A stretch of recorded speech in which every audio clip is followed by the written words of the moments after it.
Hey everyone, I'm back, and today we're going to be talking about Almost Famous. And this movie is directed by Cameron Crowe and came out in the year 2000. And I've never seen this movie before, and apparently this is considered like, I guess, a classic almost. If enough time has passed for that to happen, I don't even know. But I decided to watch this movie just mainly because it's very popular and I've never seen it and I thought it was fine. I tried to get into it, but I just couldn't, and there were some things that I liked about it. I thought the acting was great for the most part, except for Patrick Fugit. I thought he was not that great in this movie, and he plays the main character, and he really drags the movie down, unfortunately, and that's one of my biggest criticisms with the movie, but I'll get into more later. But I was really enjoying all the characters that he met and just watching them interact with other characters, and that's a lot of that I got out of the movie. And I thought Frances McDormand was great in it, and she was definitely a highlight for me, and the first 10 minutes of the movie were great, and there's a decent amount of this movie that I enjoyed. However, where my problems start to come in would be that once we get to the second half, it just becomes a lot of what I've seen in other movies before, and nothing new is added to that, and it just,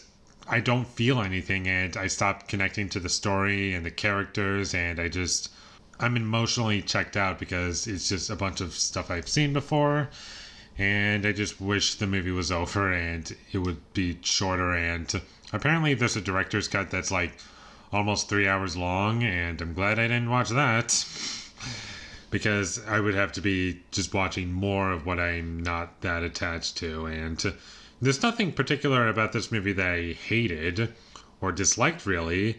It's all a matter of what I connect with, and the way certain things are presented in this movie just feels really bland and just not interesting to me personally. And I can understand why someone would like this movie if you really like the story and where it goes, and I do like a lot of things on paper. I like the story on paper, it's just that in execution I just don't care for it, and a lot of that has to do with the fact that you have to be really connected to everything that's going on, and I was enjoying almost everything except for Patrick Fugit's, and his acting wasn't great, and it just always comes back to him. He just wasn't that good in this movie, and it doesn't help that throughout the entire movie he looks like the character of Alex from A Clockwork Orange.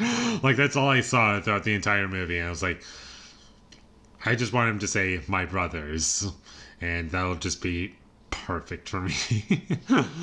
And it might just be because of his haircut or his face or the way he just looks in this movie. I don't know, but he just looks exactly like Alex from A Clockwork Orange, and I just can't get that out of my head. I never once cared about the drama of the situation. I never cared about how things eventually turned out. And there's a lot about this movie that I would have loved if it was just presented in a way that was interesting to me. And I just didn't get that from this movie, and the comedy in the movie never really worked for me. I never really found it funny, and it was just kind of boring for me, especially in the second half. And once we get to the second half of the movie, that's where I'm completely checked out, and I just stop caring about what's going on. And I know I've said that already a couple times, but it's true. I could not stand the second half of this movie. And I've said this many times before, and I'll just say it again, but what makes movies good to me, or one thing that my favorite movies ever do, and this is really what separates my favorite movies from other movies, and that is presentation. If the way things happen in a movie are presented in a way that is interesting to me, then there's a good chance that I will like the movie.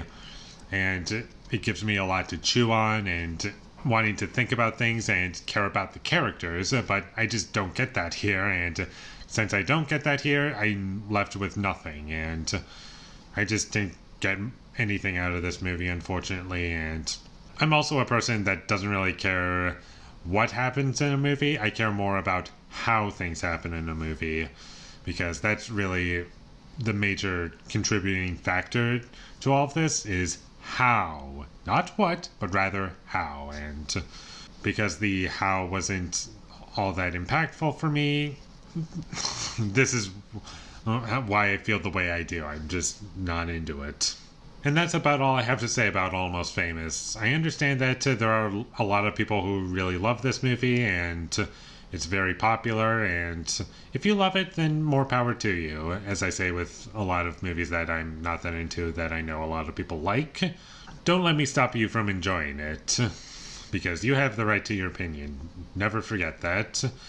But as for me, I thought it was just fine. I'm never going to watch it again.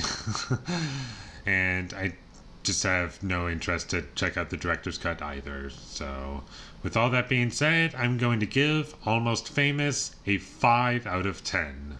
Thank you for watching my videos. As always, if you enjoyed this review, be sure to leave a like and comment down below what you thought of Almost Famous, and my social media links, they will all be in the description, so follow me there.